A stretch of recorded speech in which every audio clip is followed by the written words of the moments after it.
my name is Cassandra and in this video I'm going to share my review on the book To Kill a Mockingbird by Harper Lee. The book was published in 1960 and it is one of the classics. The story is about Scout, a 6-year-old girl, and the shenanigans she does with her brother and her friend. And the story is also about a court case where her father serves as the defense lawyer for a black man who was accused for the rape of a white girl. The author of the book was awarded the Pulitzer Prize, and the book has actually been used many times in school settings in order to teach morals, among others, and has been an inspiration for lawyers. So my review is going to be something completely personal and with the standards of our modern reading world. So I am going to complain a little bit. I am going to mention the difficulty in understanding the language in their dialogue, and another small thing that also had to do with the time that the book was written in. That doesn't mean that the book is bad, but I am going to mention the things that I had difficulty with as a reader of 2025.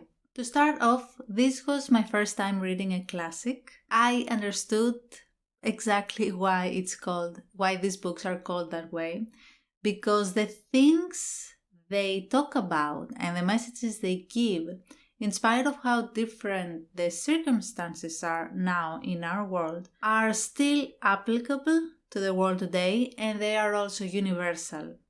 So no matter how much time has passed, these books should still be analyzed, should still be read, and they still have the ability to make us question and perhaps change some of our opinions on certain things and our worldview in general. I'm going to begin with the first thing that I noticed in this book and which made a bad impression on me, which was the exposition. There was a lot of info dumping in the beginning, but that doesn't happen throughout the whole book. It's just very specific places, and especially in the beginning when the readers need to know certain things in order to understand the story. It is info dumping, but at the same time, it was written in a different era. The books were written very differently back then, so I understand it, but I am still mentioning it for people who may be new to this, who have not studied this book in their schools. I did not study this book in my school. And so for foreigners who may find it difficult to go on when they start reading the story and they see all this info dumping in the beginning, keep on reading because it's good. It gets really good. And my next point is that Harper Lee has an incredible ability in making us see the world through the eyes of a 6-year-old girl. That was incredible. I love this in so many ways, and I find it so difficult to achieve. It doesn't matter if we have been there at some point in our lives. In time, we just forget.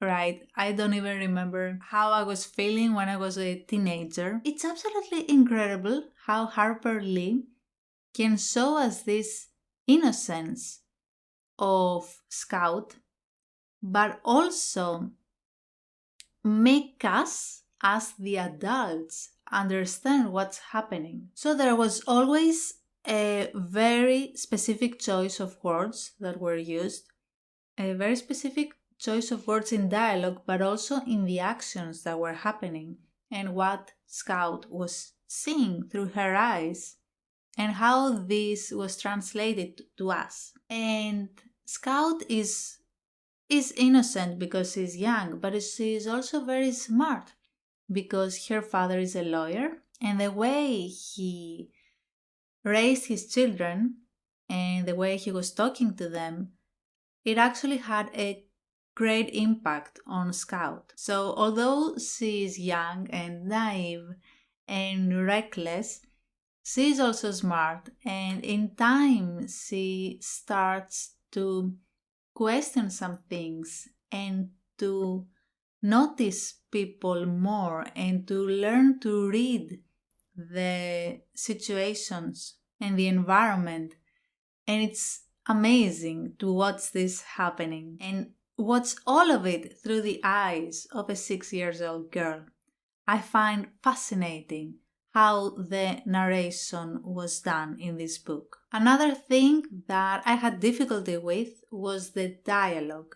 There were words that were completely unfamiliar to me, so I had to do research on the internet on their meaning, but in time I kind of got used to it. In spite of that, I loved how addicting this book was.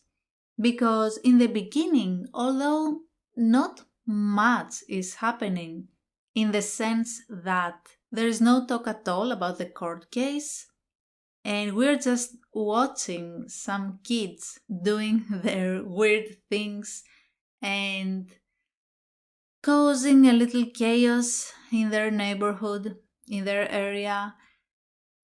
It's just so addicting to read their shenanigans and everything that they're doing and learning about the neighborhood and the people that surround them. I had a lot of fun reading this book, and when we actually reached the court case, which was around the middle of the book, I could not stop reading. I was very curious about the characters, and I loved how realistic the relationship of Scout and her older by 4 years brother was.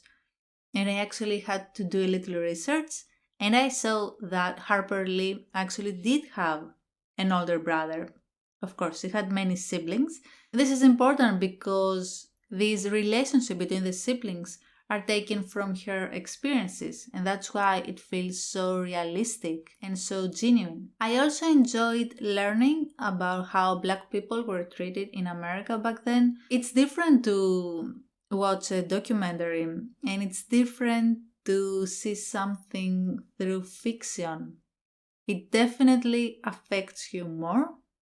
It makes you feel more empathy toward the characters and the situations that were happening. As for the people who blame this book for being one-dimensional, in the sense that all the Black people appear to be good, and well, I think that's very silly because that wasn't the point of the book.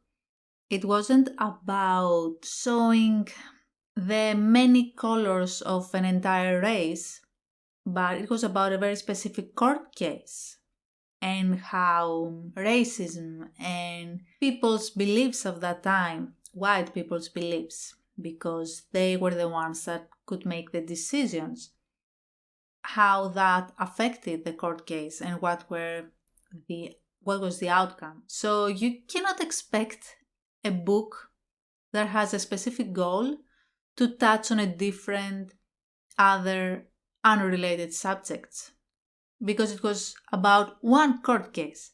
That was the thing, about one innocent Black man. Another great thing about this book is how it touches and it shows how words affect people, and both adults and children, and especially how a parent's words, how huge of an impact they have on their children. And I think that for the time period that this book was published, I hope that it must have had an effect in people's mentality, even subconsciously, because children were treated in a very bad way. Children were mostly seen as inferior to adults, and they were mistreated in school by teachers, and they did not have the freedom they have today.